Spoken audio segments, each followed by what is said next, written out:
অন্যান্য মেহমানবৃন্দ এবং আমার সামনে উপস্থিত আমাদের এলাকার সম্মানিত ভাইয়েরা, সকলের প্রতি আমার সালাম। আসসালামু আলাইকুম ওয়া রাহমাতুল্লাহি ওয়া বারাকাতুহু। আসলে আল্লাহর অশেষ রহমত যে আমরা দীর্ঘদিন পরে এরকম একটা ইসলামিক পরিবেশ পেয়েছি যেখানে ইসলামের দলের পক্ষে কথা বলার জন্য আমরা উপস্থিত হতে পেরেছি। অনেক দিনের একটা স্বপ্ন ছিল আমার যে আমি এই জয়পুরে স্কুলে আমি আপনাদের দোয়ায় যখন সৌদি ছিলাম তখন আমি জামাত ইসলামে যোগ দিই। তখন আমি যখন দেশে আসার পর আমার একটা স্বপ্ন ছিল যে আমি একটি বড় অনুষ্ঠান করবো আমাদের এই জয়পুর স্কুলে। কিন্তু দীর্ঘদিন যাবৎ এই স্বপ্নটা আমার মনেই ছিল, বাস্তবে রূপান্তর করার কোনো সুযোগ আমরা পাচ্ছিলাম না। দীর্ঘদিন পরে আল্লাহ সুবহানাহু ওয়া তাআলা আমাদেরকে একটা সুযোগ দিলেন 5ই আগস্টের পরে। এই সুযোগটা পেয়ে আপনাদের দয়ায়, আপনাদের সহযোগিতায়, আল্লাহর রহমতে আমরা এই একটা অনুষ্ঠান করতে পেরেছি, আলহামদুলিল্লাহ।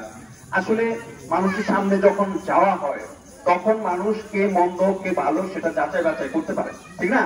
কিন্তু আমরা যদি মানুষের সামনে যেতেই না পারি তাহলে আমরা যে ভালো বা মন্দ সেটা যাচাই হবে কি করে? আল্লাহ একটা রহমত দিয়েছেন, আমরা আপনাদের সামনে এসেছি, আপনারা আমাদেরকে যাচাই বাছাই করেন। শুধু মানুষের কথায় যে আমাদেরকে সমর্থন করবেন ওটা আমি বলবো না। প্রত্যেকটা ব্যাপারেই মানুষ যাচাই বাছাই করে। আপনারা আমাদের চরিত্র সম্বন্ধে একটু যাচাই বাছাই করেন। তবে আমরা মানুষ দু একটা বলে আমাদেরও হতে পারে, কিন্তু সংখ্যাগরিষ্ঠ দিক দিয়ে দেখবেন যে আলহামদুলিল্লাহ আমাদের মধ্যে অধিকাংশ লোকই আলহামদুলিল্লাহ ভালো, ঠিক আছে?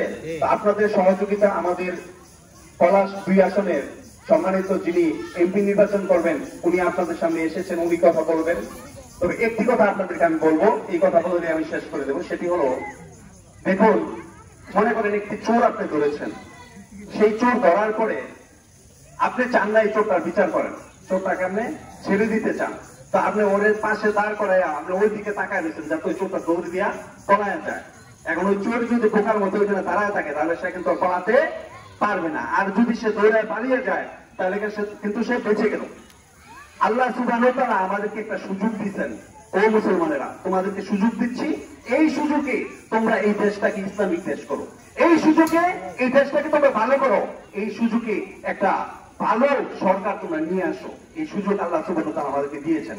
গত 15 বছর আমার ব্যক্তিগত কথা বলি, আমি খাসোলা ময়দানে গেছিলাম নির্বাচনে ভোট দেওয়ার জন্য। যখন ময়দানে গেছি, যাওয়ার সাথে সাথে আমাকে বললো আপনি এখানে আসছেন কেন? ওই লোকটাকে আমি চিনি, এখনো তার চেহারা আমার মনে পড়ে। আমি বললাম কেন? আমি ভোট দিতে আসছি। সে বললো যে আপনাকে ভোট দেওয়া যাবে না, আপনি চলে যান, না হলে এখানে ঝগড়া হবে।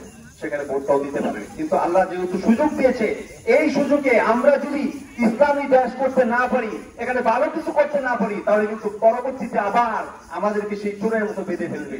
কাজে আমরা এই সুযোগটাকে কাজে লাগাবো ইনশাআল্লাহ। আমাদের ভাই এসছেন, উনি কথা বলবেন, আমি আমার কথা এখানেই শেষ করছি। ওয়া আখিরু দাওয়ানা আলহামদুলিল্লাহি রাব্বিল আলামিন।